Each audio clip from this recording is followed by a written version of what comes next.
running for our lives while being shot at by Syrian snipers.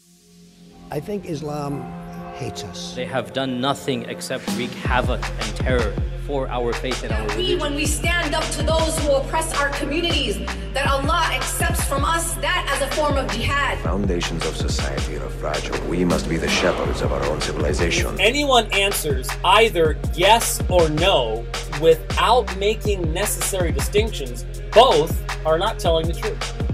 They're lying. Father, we pray that your word will become a hammer that breaks rocks into pieces. That you will raise up in this nation pulpits and prophets that will call the nation back to repentance. Will you distance yourself from those who think differently, or will you join us at the table and talk about what is really important?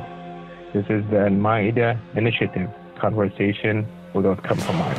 I know too much empathy is not good for anyone because you can get taken advantage of by narcissists, but just that understanding, like going back to Shannon Begum's point, she was only 15.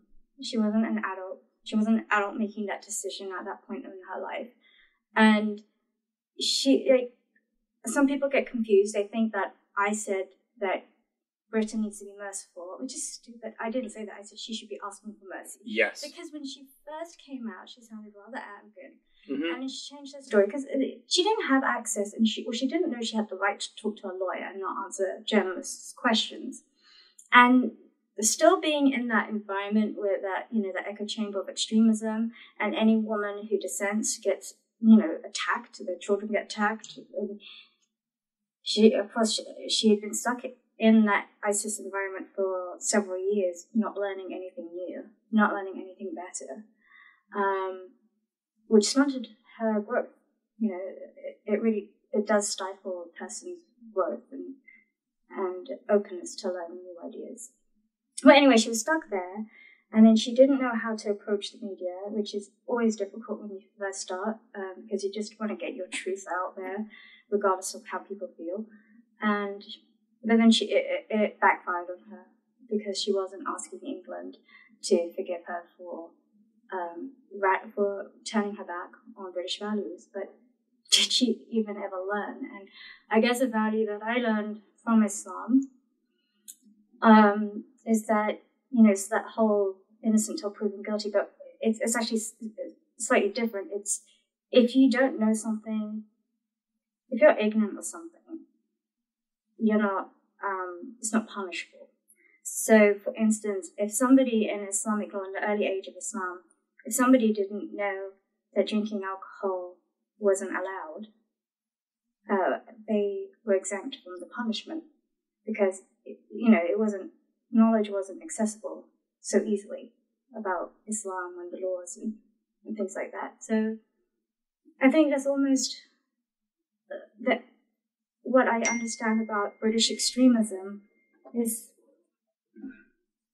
maybe they haven't been presented rightly with the right understanding, like national anthems and the core of it really would have benefited my own education to learn about things like, not the Calvin ideology, but what we spoke about earlier, about how the Bible was used as, and the statements of Paul that taught individual responsibility and mercy and freedom from, not to be slaves, but you can word it better than I can, but, those ideals. It was you didn't hear about it until today. Right. If that's British values. Well, yeah, and it is part of British history, right? It's at the very core of the kind of nation's, the kind of soul of what it was, right? Again, the reason we have a prime minister, first servant, is because of Jesus saying leadership comes through service. But that definition, these definitions of words, are core to a person's understanding of why we have a prime minister. For sure. And it shouldn't be the case where it's you'll learn when you go to university. No, well then what reason? If you don't learn that stuff, it's too late. These are foundational beliefs that children in kindergarten or reception should be learning. And that will build that pride and nationalism or nationalism's a matter of patriotism. And then it would give us, like, as a second immigrant I am,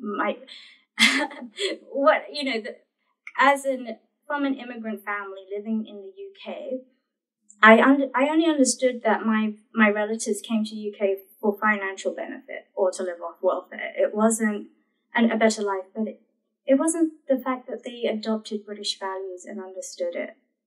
That wasn't the case. Not like in America when you do a test for citizenship, you have to understand the core values. So when I think of Shamima's story, I think there's an indictment on several people, right? It's an indictment on herself because she sees videos of people being beheaded and is like, right, I want to be part of that. And there's something you have to suppress in your unconscious to do that. It's also an indictment on her parents. It's an indictment on the wider Muslim society subsection that she was part of. And it's an indictment on British culture that we'd so much lost a sense of who we were supposed to be, that somebody could live their entire life in our country and not have any idea of what these things that made our country great in the first place were. So there's several pieces. I mean, absolutely. Like, I wasn't sure when I was young if British values were the soap operas and the values they were teaching, which were atrocious. And so, like, my grandmother, who's lived in England for 50 years, she never had to learn English. She never had to be taught. There was nothing. I don't even think anything even available to give her the opportunity. And plus, religion was holding her back from really fully integrating, especially when she didn't have to leave her town and learn English. Like, she could get by just speaking Bengali to everybody. I know that's like that in some places all over the world, like even in Israel, you've got the French quarters and people are not learning Hebrew. But I think it's just a fact of life that core values and language, having a shared language, having core values is what unites any nation. Right. And this thing happened in this subsection of the culture, but it happened under British law, which honestly is my problem with them not allowing her back into the country, because it is them avoiding responsibility for kind of dealing with what's going on in their own culture. Their tolerance for cultural abuses. Being told there's one set of standards of feminism for Western women, from European backgrounds, and then there's another standard for people from migrant backgrounds, because it's like, you were just born in that culture and that was accepted. It was just accepted for 40 years in England, at least, if not still today, rather than like really dealing with the issue of them letting it slide. And since extremism has been going on, so when I talk about extremism, I always have to make clear that extremism doesn't begin with jihad. It begins with believing that everything Allah says is the truth and you can't disagree. He's wrong. He's right, everyone else is wrong. And that's where extremism begins, because obviously you're having some sort of imbalance and you're being subjective. And if that could just be dealt with from a young age onwards, from kindergarten to 12th grade, we would save a lot of lives from going down the road of extremism, not just Islam, but Antifa, neo-Nazism, or any religious cult. It's so important for Western civilization to uphold their principles to survive and keep being great. There's something Jesus says which I think is relevant to this, because I think educating people is good, but also I think there is a void in people they will try and fill with things, and extreme ideologies appeal to that. And Jesus has this interesting parable he tells. And he's mostly talking about the nation of Israel at his specific time, but he says that when a demon is cast out of a person, it goes and wanders the earth full in dry desert places. Then it goes and finds the house it came from, swept clean and new, and brings 7 evil spirits worsen itself with it and takes up occupancy again.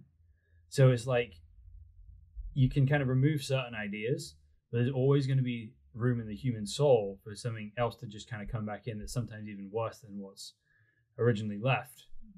And so you've got to do more than just getting rid of bad ideas. You've actually got to replace it with wholeness, not just walk away from, the bad things.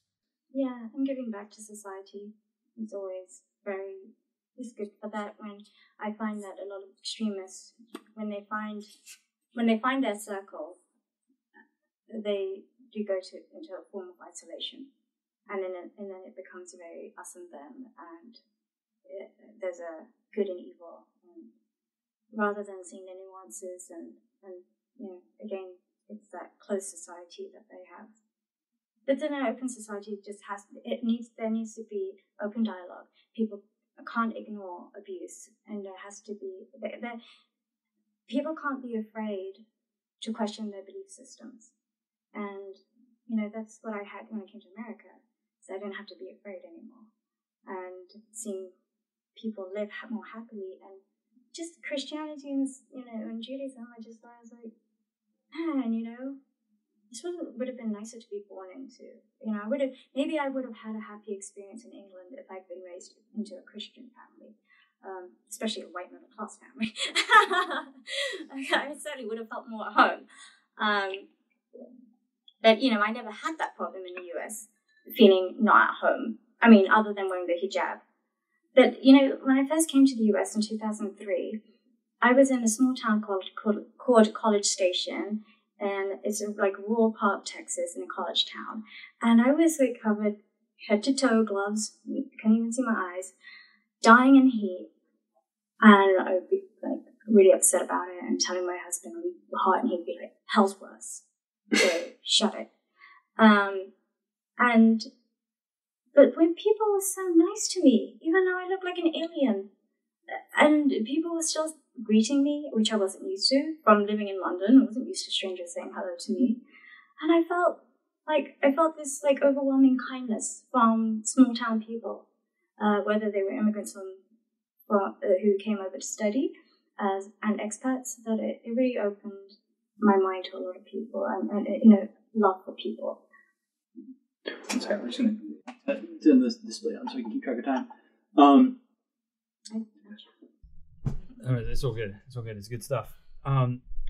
So would you say that, so obviously there's always been a part of you, which even when you're kind of the most bought into the idea of the Caliphate and extremism, there's always been a part of you that's like, there's some things I'm uncomfortable with. But what would you say the kind of biggest turning point was for you in your journey? Was it that time you're coming to America? Yeah, it was taking an interest in American politics, and not. I wasn't for war unless it was Muslim. Like defense or offensive war, of course. But I was really like.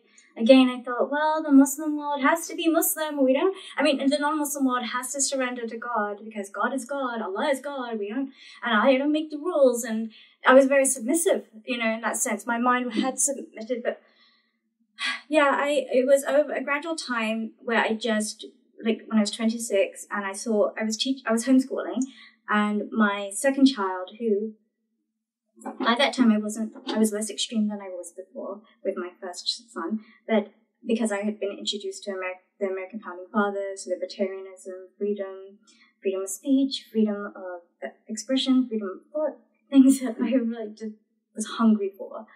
And then, so I had my 2-year-old, and I did this Your Baby Can Read program, which was amazing. And it requires 2 hours of everyday flashcards and not learning any other TV other than learning to read. And it was remarkable because baby sponges are so, their brains are like sponges and absorb everything. So he could learn so quickly. He learned 5 languages: Arabic, English, French, Greek, Italian, just the basics.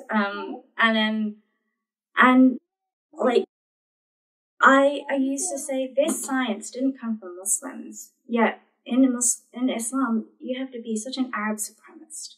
You have to be an Arab supremacist, even if you're not an Arab. And if you're not an Arab, you are a second-class Muslim. And historically, Arab Muslims, with their occupation of lands, always treated the non-Arabs as second class. So this is something I've been observing, right? Because, and I'm trying to figure out the worldview mechanism this happens by, and I think I've got part of it. Because there's the Hadith people quote, right, that there's no, all mankind are sons of Adam. There's no superiority over an Arab, over a non-Arab, a black or a white, except in piety, right? But I think the except in piety clause is basically the get out of jail free clause, right? Mm-hmm. That is like, oh yeah, but we Arabs are more pious, right?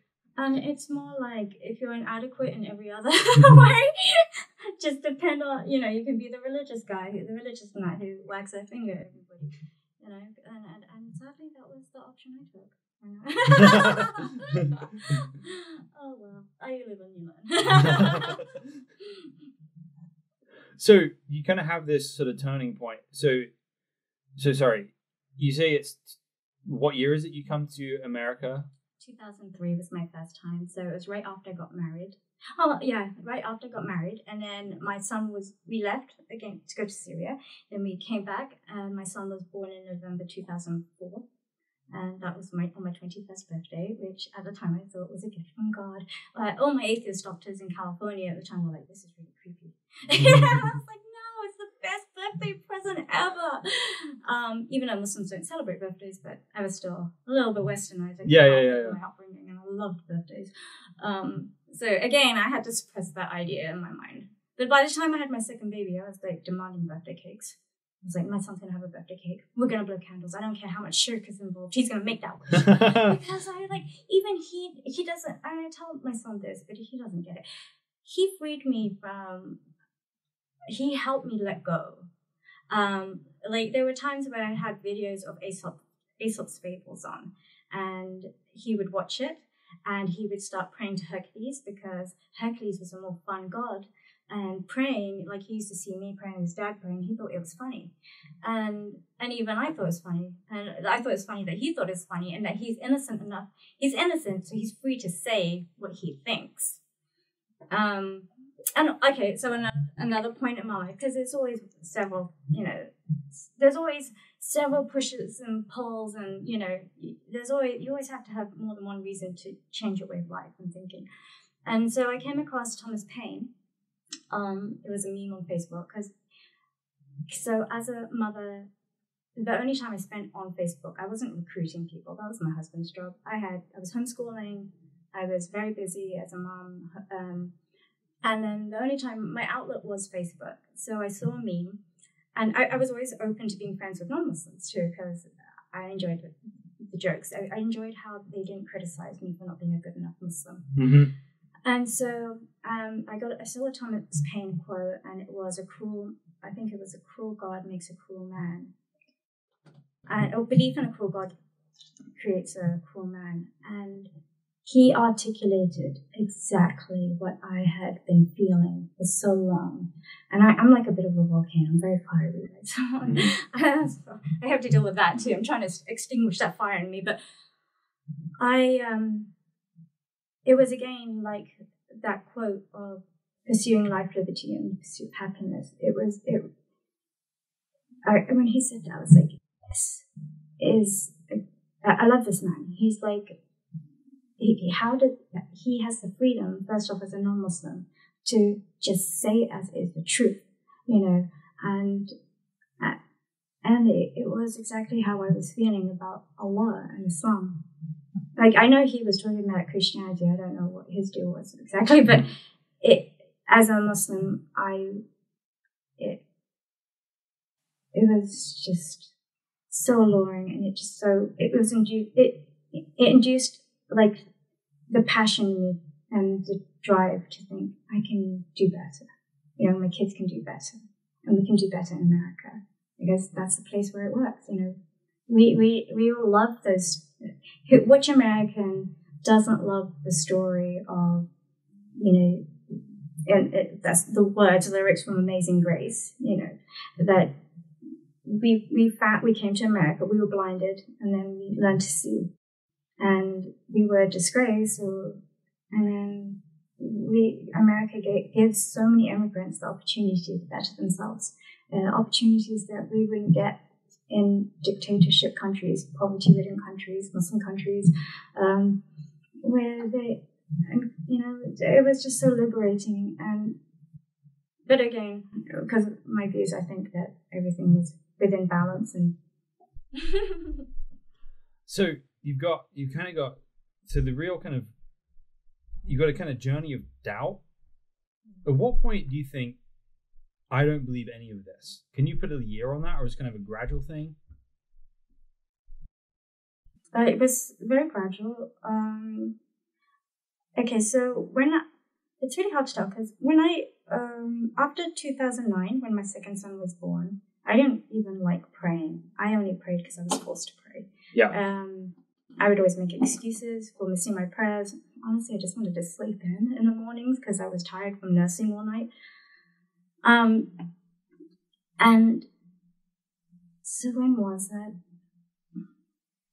I stopped believing when I was taken to Egypt in 2011. So John, once he got out of prison, and he did almost 3 years in prison. Oh, sorry, it was a bit later. So he did almost 3 years in prison for hacking into AIPAC's website. That's what he was accused of. But he thought he was just he thought the charges weren't real, but he had to plead guilty because he didn't want to argue with the government and end up getting a 20-year sentence. Mm-hmm. But that made him more angry. But what was my point? So then he was on probation for 3 years, and that was wonderful for me. Building a relationship with the agents that arrested him in 2006, and then that they were witnessing my evolution, me changing very rapidly, and because I didn't have John around to push me around and force me to do things, and then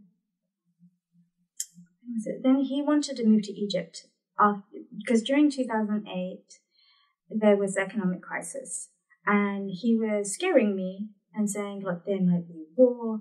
If there's a civil war in America, they're going to scapegoat and people are going to come after us and kill us. And I didn't want to, but then he bribed me with comforts like, we'll live in a fancy area, we'll live a very nice middle class life, you can have a housemaid to help you. And I was like, well, okay, you better make sure you better make sure you live up to your promises, because this life is exhausting. Like, living this life is exhausting. Constantly being forced to have babies and living like a baby making machine, and knowing it's damaging my health and knowing it's damaging my mental health, just living in isolation and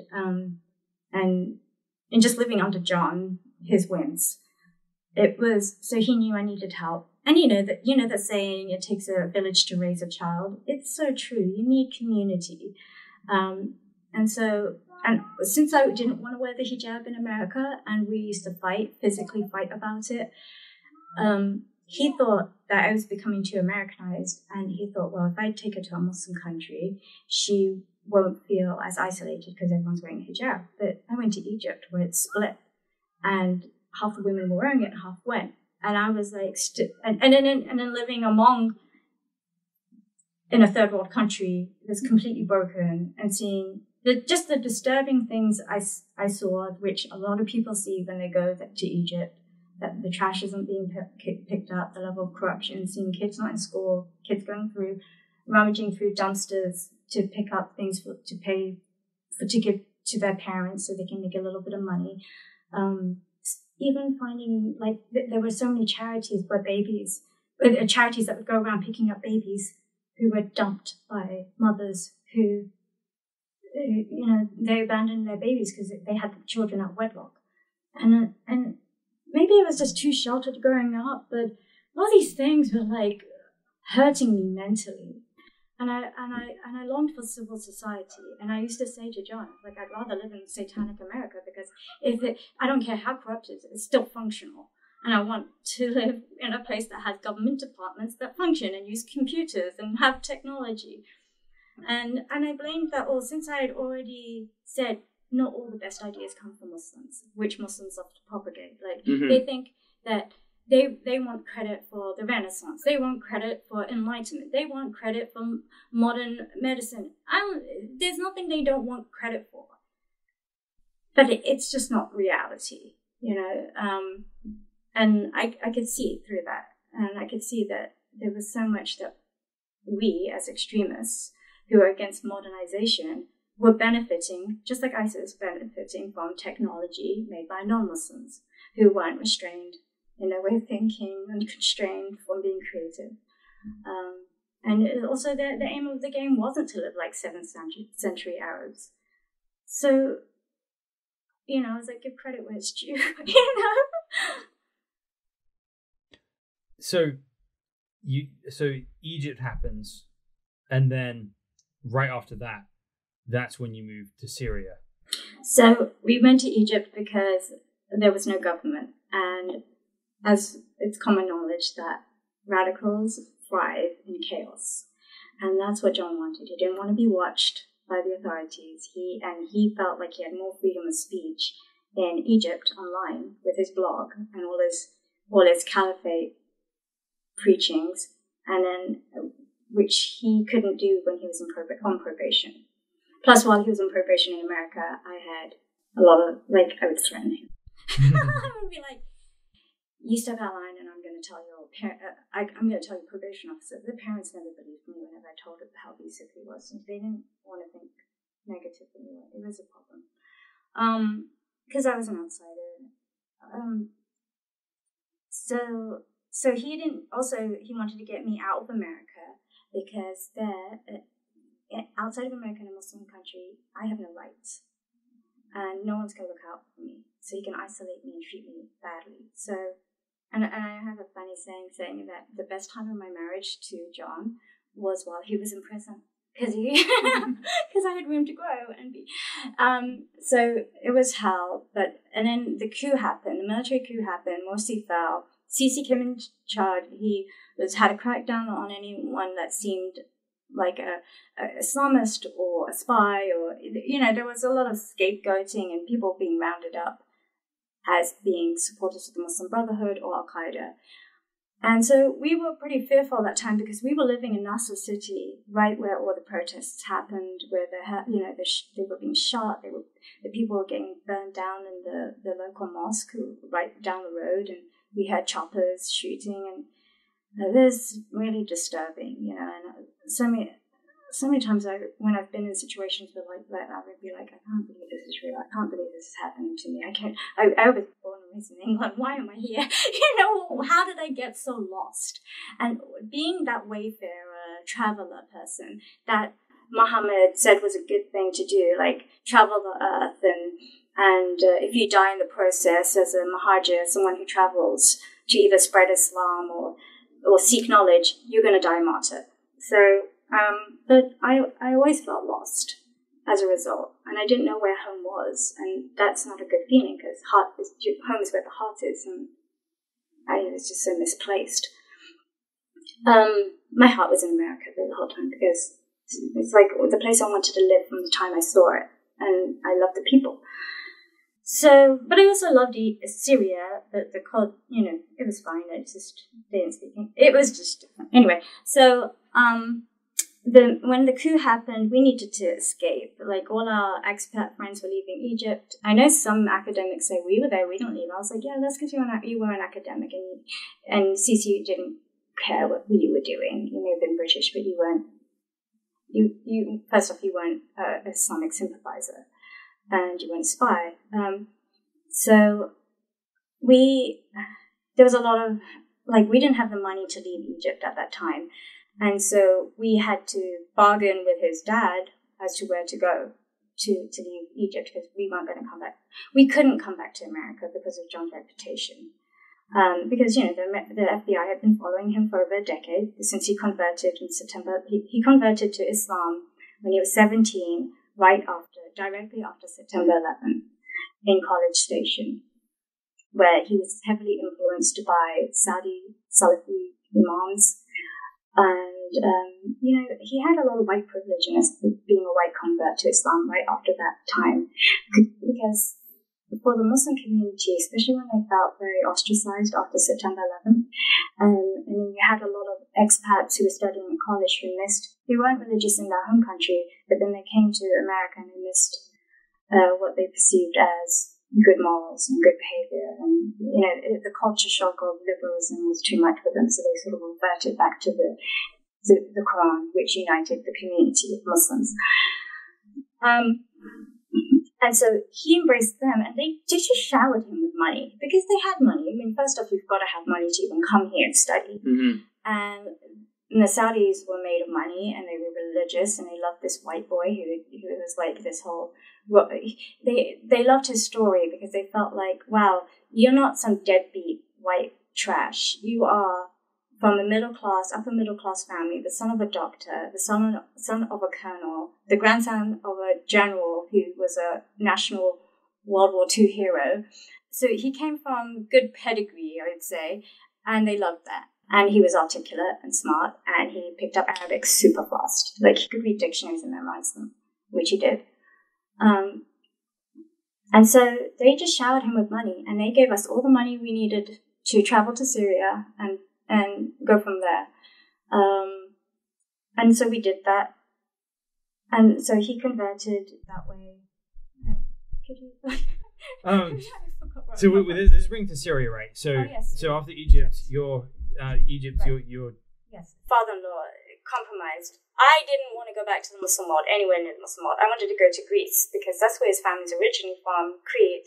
And I was like, yeah, I just want to get away from the Muslim world, kind of. I love islands. I love island people. So I was dreaming about it. And then my in-law said to me, no, if you go with a hijab on, they're going to either think they're going to treat you like a refugee or treat you like a gypsy. And it was true. Because I know that there's a level of xenophobia, or sometimes I get it. They just, it's hard to take in a whole nation. Anyway, people like me, especially Greece, because of the historical problems they've had with the Ottomans and the Turks. So anyway, I wanted to go Greece. John wouldn't allow it because he knew I would take off the hijab. And he wanted to go Sudan or the Philippines. And so in the Philippines, they have places like the Sulu Islands, which are Al-Qaeda camps. And I was like, what?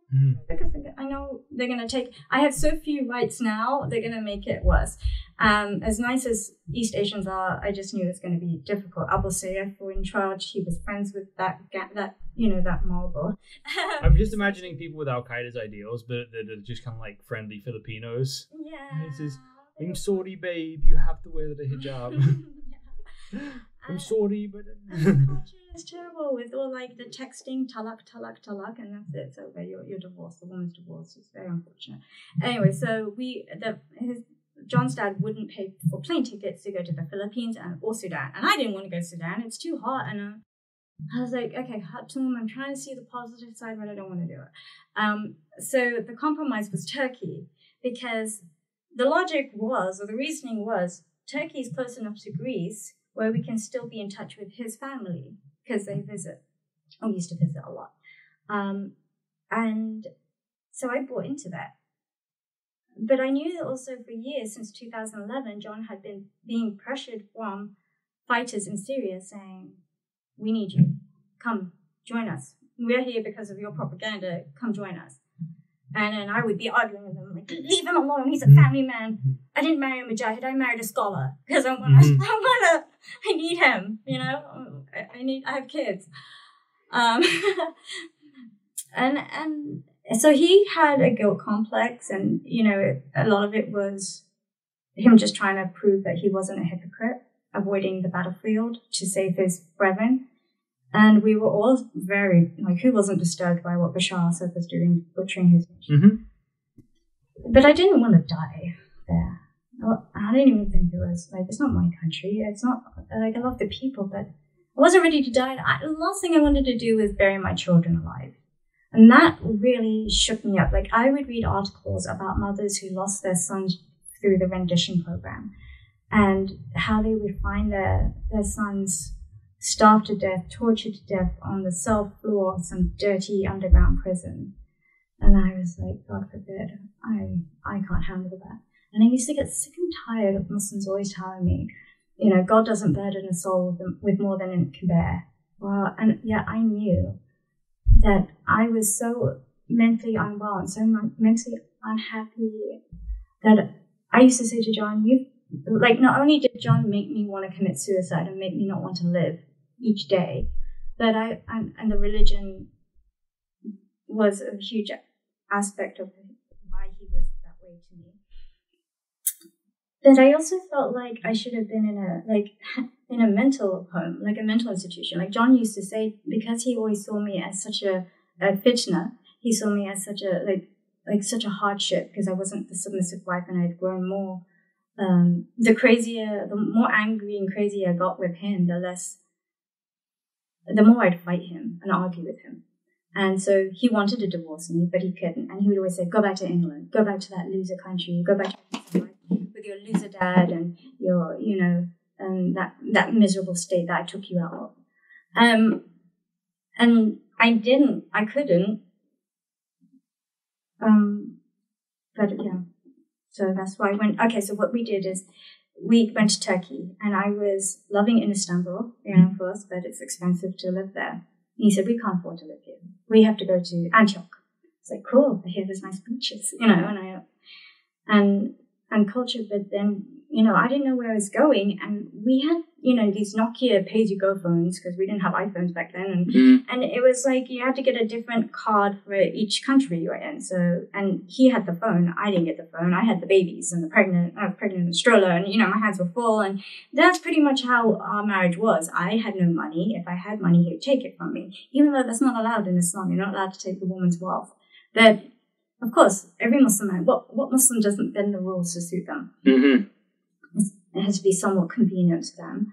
And so I was that financially dependent on him, which is, that made me in a weak state, and being pregnant and fearful of losing my husband. I had never been alone in my life. So I've been married to him since I was 19.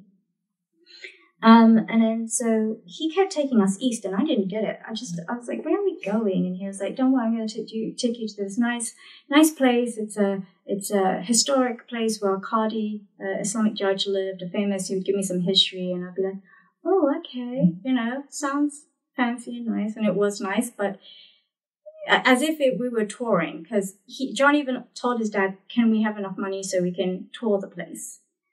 Because this is Istanbul and then he took me to Gaziantep and I didn't know what Gaziantep was, but I noticed a lot of Syrian refugees. And what was odd for me is that I had been to Damascus a few times and the people in Damascus were very pale, very, I think they had like, what was it? Not Turkic, but Russian.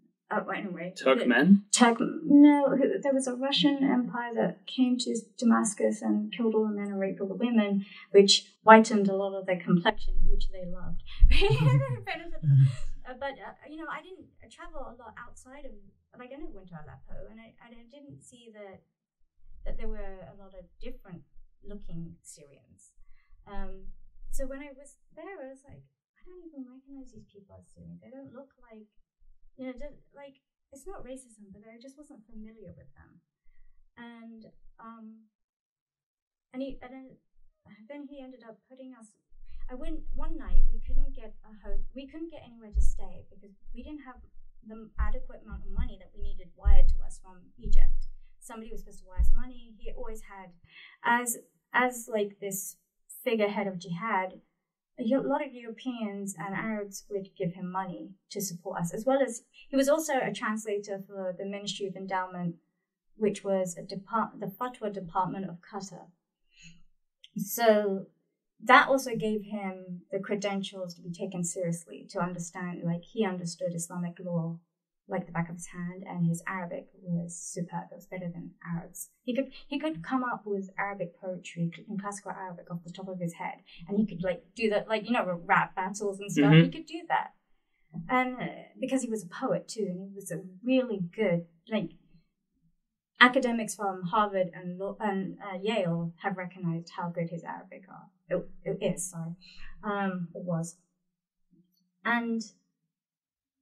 So we didn't get money, and we couldn't, at the time, there was like there was so much inflation on renting homes that we couldn't afford to stay anywhere. And the hotels, Syrian refugees were given priority to hotel rooms, and it was just the rich Syrians who could afford it.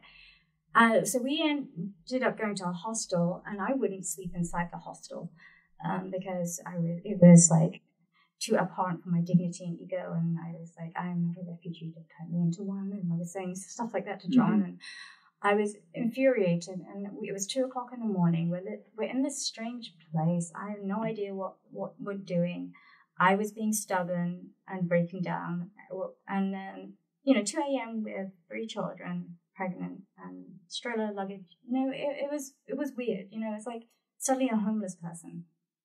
But there's a hostel, but I won't go in there because of germs. Yeah. It's not sanitary. And then a bus pulled up to drop off Syrian refugees to the hostel. And he started talking to the bus driver and said, hey, come on, this guy can take us to the place so that you can sleep and things. And I was just relieved. I was like, I didn't even question. I was like, it's a bus. And I was like, I can sleep. I was exhausted. And I was like, me and my children, so we went to the back of the bus. We were like exhausted out of it completely. And then by the time the sun rose, I saw welcome in Syria or some like really bad grammar in English saying a welcome. And I'm like, what? And then we're outside and I'm like breaking down, but at the same time Muslim women aren't publicly allowed to break down unless like they're Shia and wailing and stuff like that. But you're like, John was like, it's only 2 weeks, it's not my fault. He was like, it's only temporary. He said, we're at this checkpoint where there are these Turkish, a couple of Turkish guards working for I think they had UN or I think it was UN, because this happened like 7 years ago, 2013. And they didn't talk to me. I'm a woman. They only spoke to John. And John, when we were there at this checkpoint, there were so many Islamists around from Europe and North Africa. And they were like telling John, just say that your passport's on the other side and you're fine. And so he could speak Syrian army, the local dialect, and said, my passport's on the other side. And I'm like, okay, go ahead. Because at that time, the Turkish government were allowing militants in, anything to fight Bashar, right? Yep. And so it was really open, and it was too easy. But then as I was, again, having a mental breakdown, and I'm like, John, you lied to me. You lied to me and your mum. You told us we were going to Antioch. You told me that, and then he made excuses of why we couldn't go to Antioch. And then he was like, it's not my fault. I didn't even know this was going to happen. He kept telling me that, but it wasn't true. I found, when I put the pieces together, it just seemed like, again, I'd been fooled. I had been in denial. And it wasn't the first time he took me to a country that I didn't want to be in. But the first time I went to Syria in 2003, I didn't want to be in Syria. I thought we were going to go to Jordan. Then he changed his mind because he prayed. There's this prayer called Istihara. And you pray it's from the hadith that you're asking God that you have a decision. And then you're supposed to go off any feeling. And then that's God and deciding that for you. So it was really irresponsible and impulsive. And he was always God's decision, because that's what he saw in a dream, or that's the best idea in his head. So, I ended up going to Syria once. Then he wanted me to go to Egypt. I didn't want to go to Egypt. I had no choice. And now he brought me. I didn't want to go to Turkey even. I wanted to go to Greece. And then we ended up in Syria. And I was devastated. And as soon as he got a hold of a Syrian phone, this pay-as-you-go phone, as soon as he bought one, which was like 3 days into while we were there, I took it to call his mother. And I said, what? And I said, please report him to the agents that arrested him in 2006. Please, and I said, she was going out her mind. I was going out my mind. And I just said, and I was pleading, because I said, they knew, the American government knew, Homeland Security knew that I didn't want to be in Egypt. They knew that I wanted to come back to the US, but without John. But they wouldn't allow it. They wouldn't allow him, and so therefore they wouldn't allow me.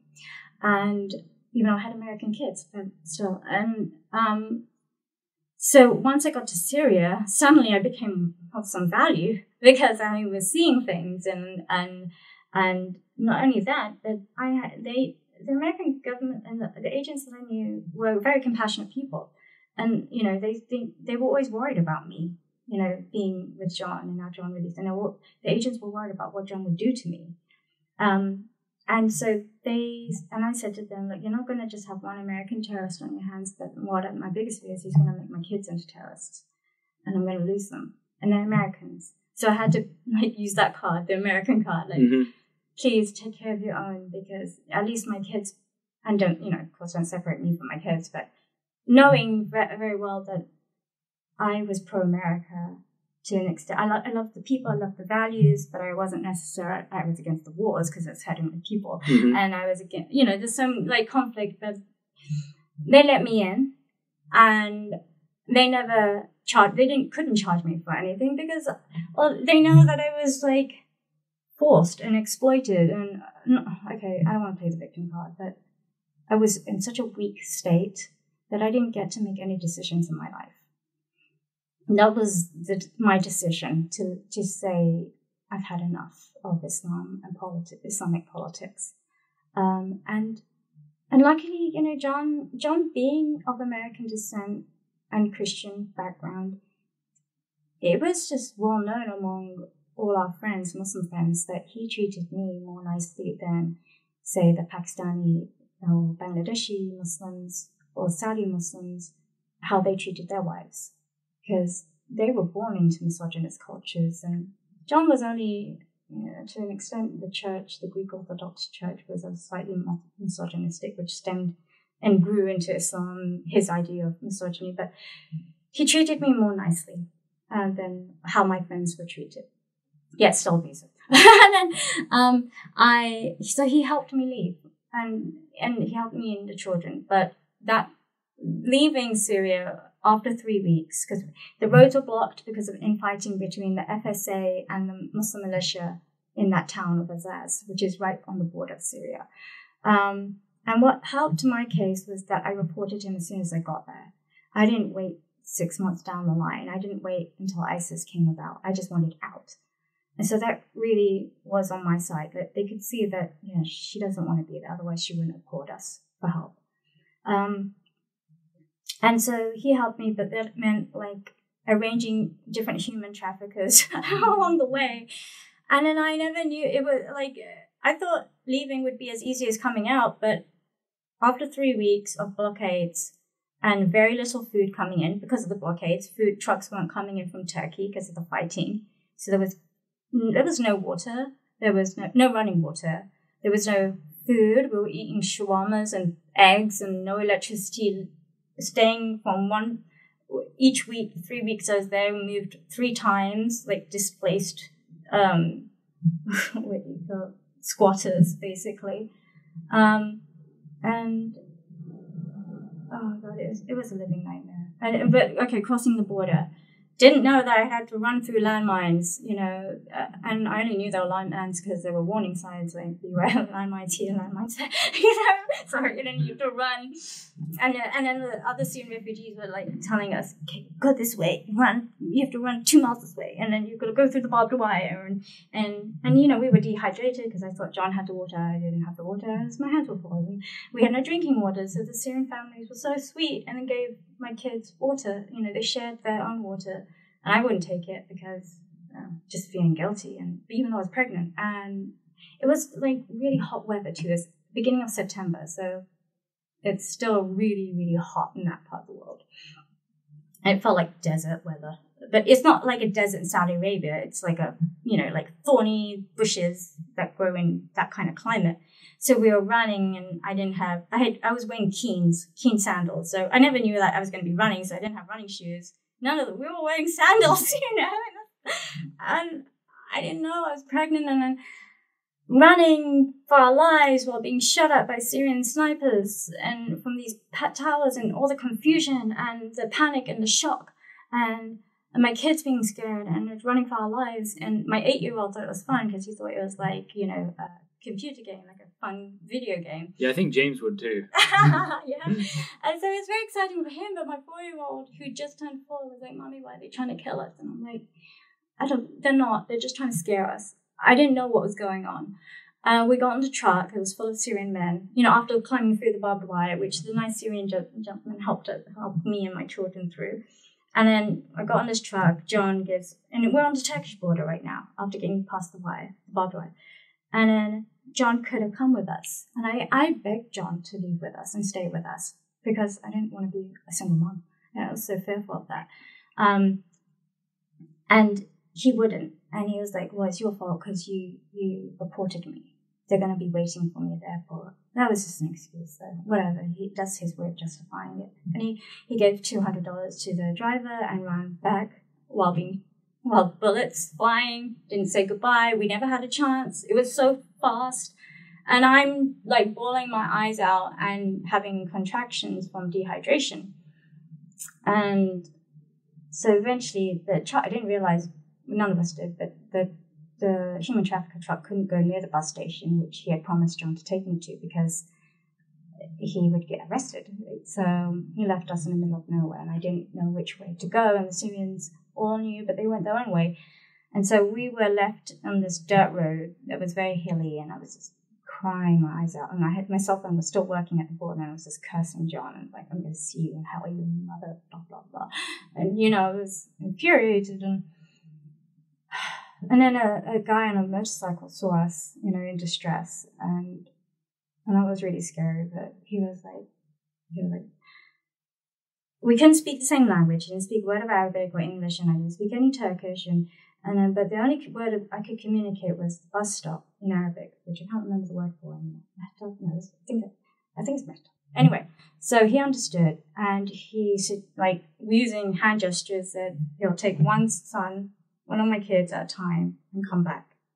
And I'm freaking out because, like, you know, in Egypt and in that part of the world, organ trafficking of poor kids and sex trafficking, drug trafficking. I lived in at one point I lived in Egypt in Mersi Matruh before going to Cairo, and that was like the hub of all underground smuggling of hashish, guns, and smuggling Islamic fighters, because this was during Morsi's open reign. Like during Morsi's 1 year presidency, the Islamic sheikhs of that period, of that time, from Saudi Arabia, Egypt, Qatar, everywhere, they were having conferences saying to young men, go help Syria, go, we'll take you in the bus loads, you'll be heroes.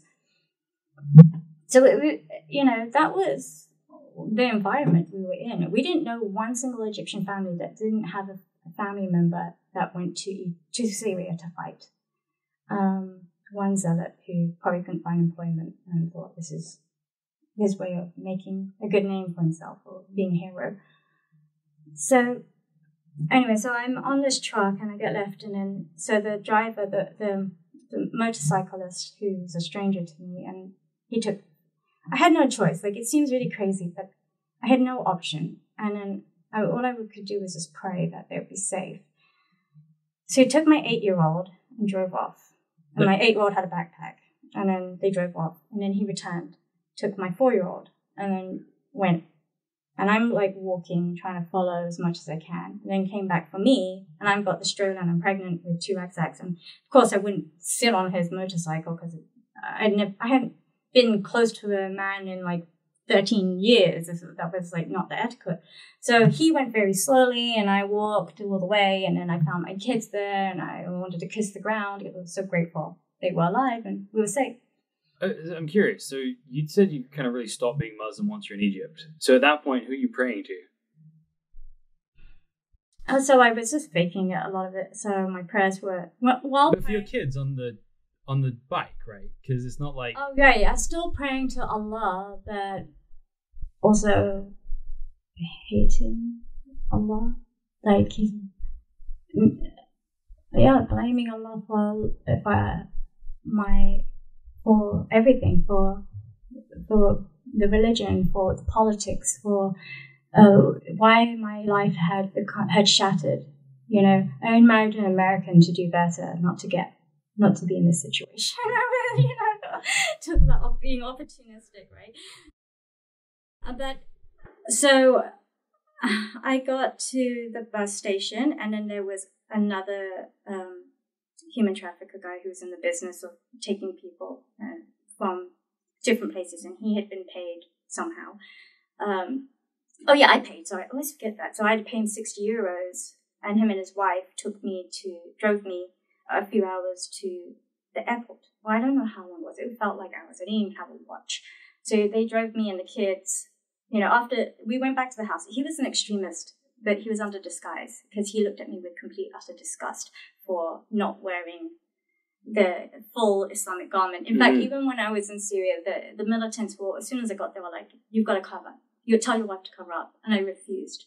And I was like, my state, I had no fear because I was so crazy. And now, like, looking back, I'm like, I can't believe I would argue with men with Kalashnikovs, but I didn't care. And I was like, no, I'm pregnant. I can't breathe under that bag. You wear it.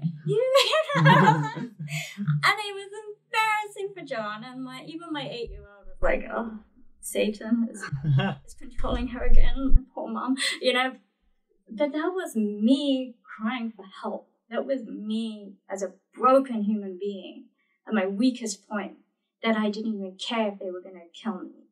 Because I was like, I'm sick of this, and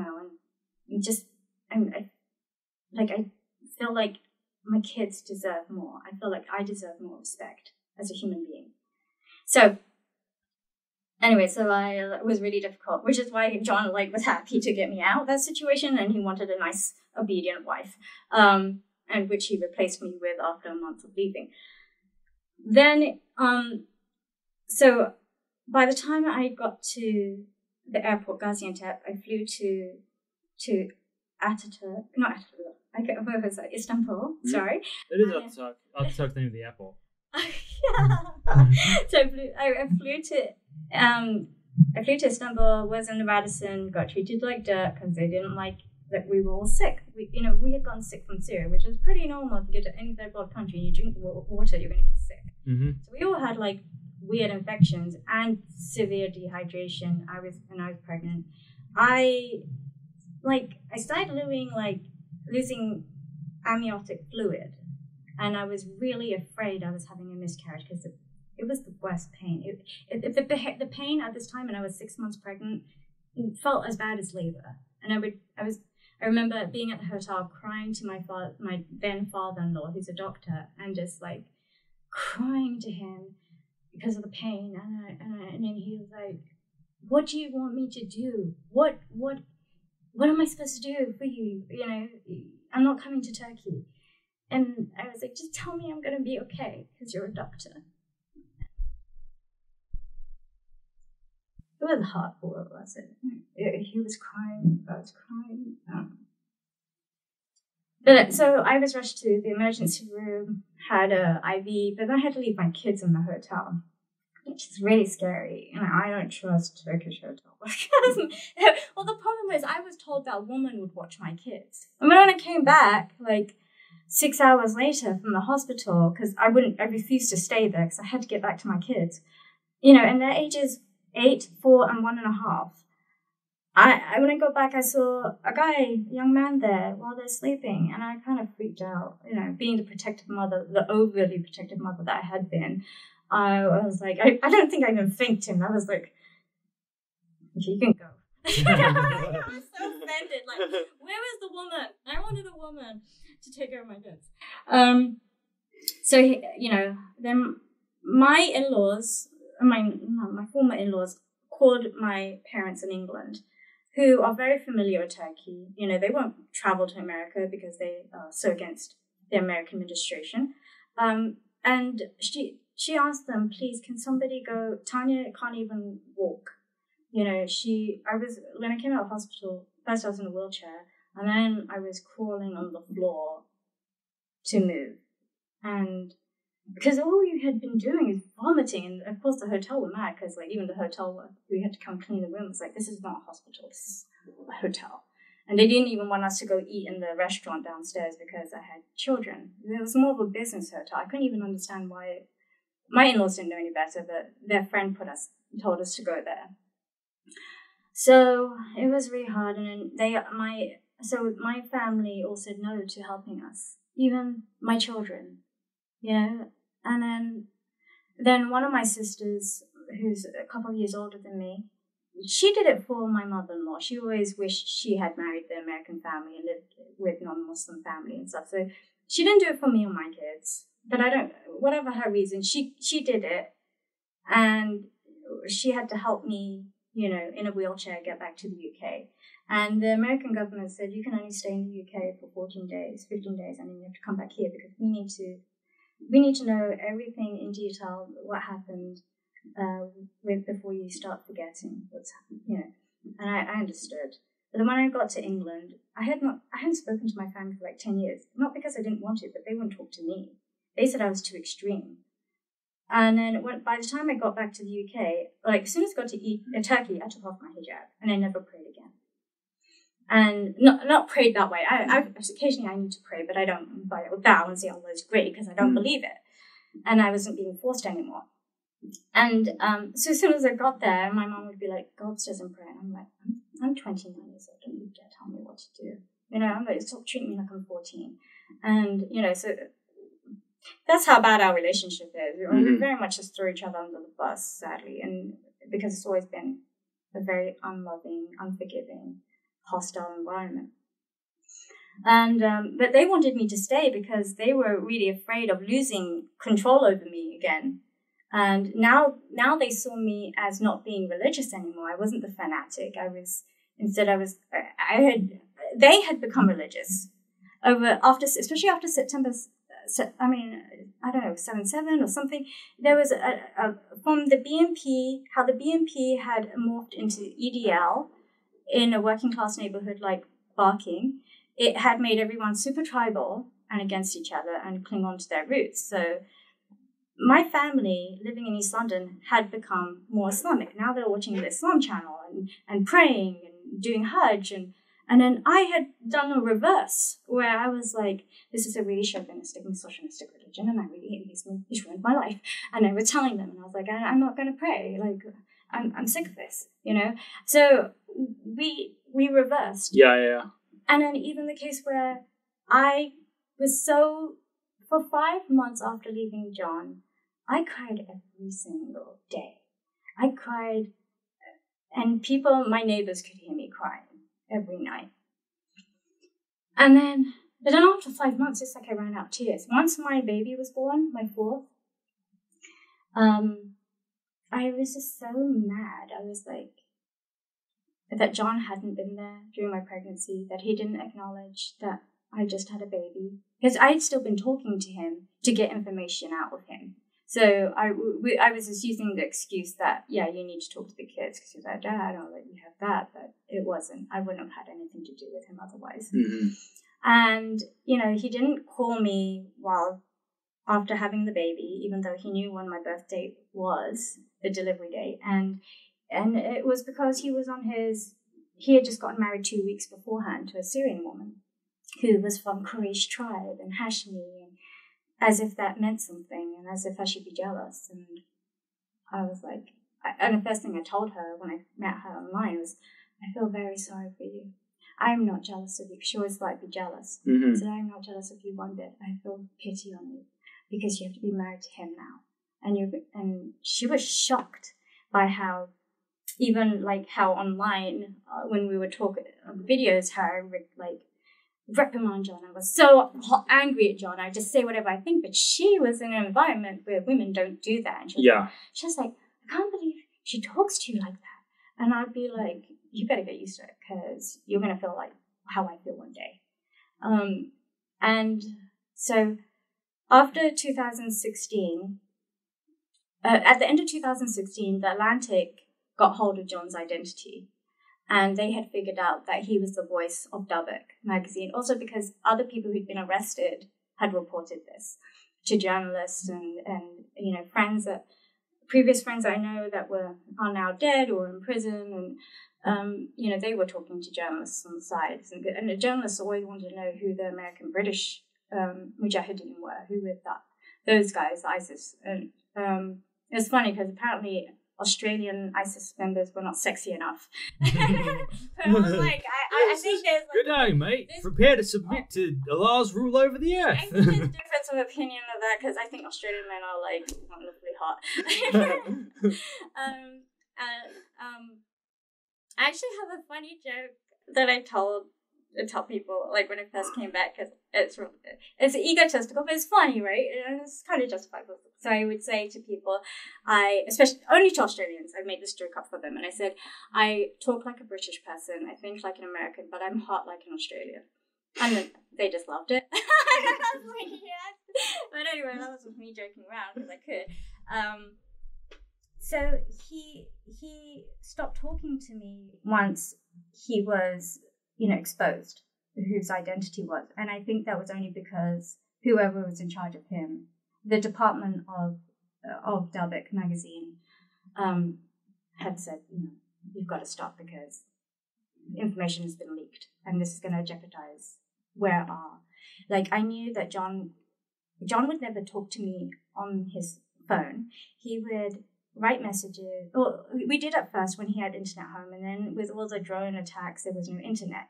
So he would go to the location, this secret location where he would, be the editor of Dalbeck with his team and give daily reports of the fighting.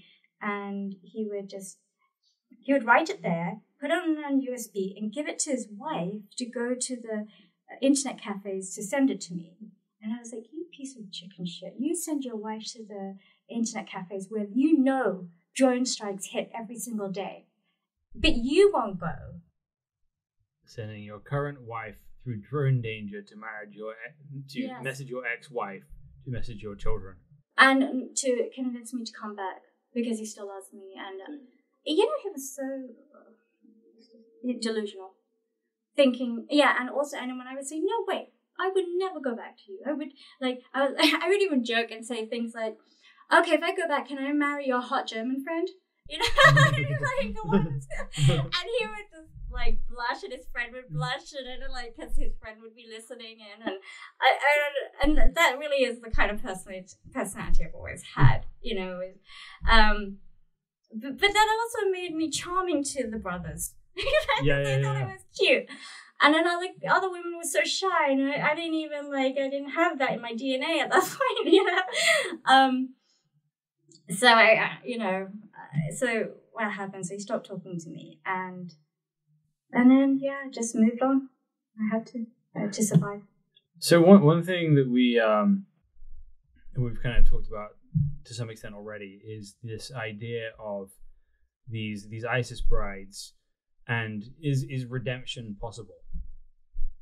Yeah, if they're willing to. And again, it goes back to a human feeling entitled is a human weakness. But I think in countries generally where they have welfare states and where you grow up with heavy socialism, it's kind of ingrained. And so Shamima was she felt very entitled to go back, rather than saying, it took her a while after speaking to our lawyers that they said, ask for mercy, after I told publicly say, tell her to say she wants mercy. And then they were using, and then I noticed that her lawyers were also using my background, and saying, say this, say that you want to change, say that you're willing to do prison time, that you want your baby, and that you want your baby to be born British, and things like that, and which is what I had to do. I said I need to do this for the survival of my children, but it didn't work in her way, because by that time the British public, Europe had a big, European governments caused a human rights crisis, because they knew that jihadists were going to Syria with their families, and they didn't stop them. They allowed it because they just wanted them all dead. Mm-hmm. This is innocent children. And I'm sorry, but that's not... They're as guilty as the ISIS children there. Well, ISIS children are not guilty. They didn't choose to be tools of war, like weapons of war, and child soldiers, and they never get to have a childhood, and they live in, the European governments and any government that turned a blind eye, they're just as responsible, but not as evil. I don't know. The parents were evil to send their children there, just like John was so wrong to take me to Syria against my will with children, knowing that I had been fighting that since 2011. Yeah, well, I remember watching that interview with Shamima Begum, and the thing that struck me is that you kind of got the vibe from that interview that if ISIS was still there, she'd still be there. And that's the problem with social media. Like, if she gets to a point where she's like, yeah, everybody said that, and that was it might have been the case. And so that's what I loved about what you had to say, because that may have been the first video I saw of you, is that you said asking for mercy, which is exactly in line with, my worldview, because she can't make a justice appeal, right? She can't say it's justice that I'm allowed to come back from this. I'm right? entitled to be a British citizen, which right? She actually is, but yeah, right. Or at least entitled to forgiveness, right? And so from a Christian worldview, right? The idea of mercy is, that you kind of have no ground to stand on, and that you actually deserve a sentence, but God grants you mercy, right? If mercy is owed, it's not mercy. No, right? It's generosity and compassion. So what I was saying when I was indirectly saying to Shamima, ask for mercy, and what I was saying was actually very blasphemous, because as a practicing Muslim, you can't surrender to non-Muslims. You can't ask anyone for mercy except Allah. So I didn't, but I was like, you want out? You do this, right? I came out with my story believing that I owed the American public an explanation. And I also wanted to thank America. I even thanked Facebook for memes. But also give me the opportunity to that democratic setting of being able to have a voice, where without social media I had no one to voice other than my husband, who was only aggravated by what I was saying, and other Muslims who were my weakness in faith. So I wanted to tell America that this is a wonderful country, and you stand by your values, because it's what it brought me enlightenment, and it's brought so many people in history, in American history, such good values and enlightenment thinking and freedom, which we didn't have, which we didn't come with. We weren't born into, and we're not going to take it for granted either as immigrants. But again, like I said, it wasn't British values that did that for me, and it wasn't like I could thank the British government. Again, they would have not cared. I've lost Democrat friends actually recently who were friends with me when I was an extremist and aren't friends with me now, because I have Christian conservative friends, and they don't even like me having friendships with these people. And they're like, how can you be friends with people that would have wanted you killed when you were an Islamist, or in that minds, in that cult? And I'm just like, well, I've always been friends with them.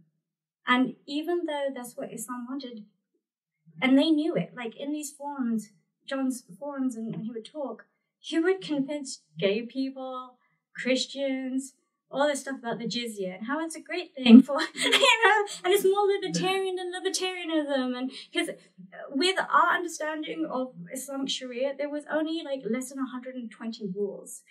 And when you think about a democracy, any democracy around the world, there are so many rules. Think of America, there are millions of rules that are outdated. Just so many. I think the average person breaks 3 laws a day without knowing. That's just too many laws. How is that free? So yeah, it's just crazy to me that the bipartisanship, but that the hate. The level of hate, like you're either with, again, it's like couldn't explain it other than I've always loved these people, because I guess I was, even when I was, even after leaving Islam, and when I was a Muslim, I kind of liked that they weren't Muslims, because it gave me an outlet to speak what I was concerned with. But I liked them for who they were. And I was like, they don't need to change, And I guess just always having that human connection, just like you have with Al-Ma'idah. You see the beauty in people, and you also see what harmful religions and harmful ideas can do to good people. It can make them suppress their consciousness and do terrible things. Right. And then, in my mind, because people in the West who would look at your story, or would look at somebody who used to be part of something like this and say, okay, we can't have the risk of people like that coming to our countries. I would argue that those people have removed the soul from Western civilization, which fundamentally comes from the Bible. So I want to read you something else from Paul here, which is kind of how I think about all of this. This is Romans 5. It says, "Not only that, but we rejoice in our sufferings, knowing that suffering produces endurance, and endurance produces character, and character produces hope, and hope does not put us to shame, because God's love has been poured into our hearts through the Holy Spirit who has been given to us. For while we were still weak, at the right time, Christ died for the ungodly. For one will scarcely die for a righteous person, though perhaps for a good person one would dare even to die. But God shows his love for us, that while we were still sinners, Christ died for us. Since therefore we have been justified by his blood, much more shall we be saved by him from the wrath of God. For if while we were enemies, we were reconciled to God by the death of his Son, much more now that we are reconciled shall we be saved by his life." So the idea is, right, that as a Christian, I have to see myself fundamentally at one point, I am an enemy of God in my nature, because I have that evil in my nature that wants to rage against everything that's good. So if I believe I have received God's mercy, right, at one time I was his enemy, how much more someone who's merely the enemy of a nation state at one point and then turns away from that? Do I want that person as part of the country I live in? Right? I would rather have somebody who knows what they've done wrong than just takes everything for granted. You have to understand where you've gone wrong, and I knew it very clearly. And you just have to have one conversation with me to understand where my allegiance and my heart was. I was very lucky to get away. I mean, like, people in England who say they don't want ISIS returnees, those are very ordinary people who don't follow the issues, because they don't realize that 400 Islamists returned from Syria before they said no more, and before they said they're not coming back. So you got 400 individuals who returned from a war zone. And I can only imagine they left and returned to the UK knowing that it was a mistake. So the British government privately had allowed these people back. They knew where they went, they came back, and they're being tracked. And there's been amazing people in the UK, like Faith Matters, who do a de-radicalization program with, they really are the leading organization in the West that have had access to prisons, and access to radicals, and had some positive results with keeping people, swaying people, convincing them away from extremism. But those individuals understood that if they don't change, then they're going to lose everything. They're not going to get a second chance. America gave me a second chance. And that really just was the most compassionate I've ever had in my life. They never got from my family. I've not received from anybody. So my love, my loyalty, everything is to America. Well, thank you for sharing your story with us here. Appreciate you kind of reliving these things to kind of inform the world about this. And I'm sure myself and many others here are going to be watching your story in the future closely with a great deal of hope. Thank you. Thank you for having me here. And thank you guys for listening to the Al-Maida Initiative podcast. We'll be back next season. Please like and subscribe for more content every Wednesday. It helps more people see these videos and join in this important conversation. If you want to see more of this conversation, check out the after show right here, or you can watch last week's episode.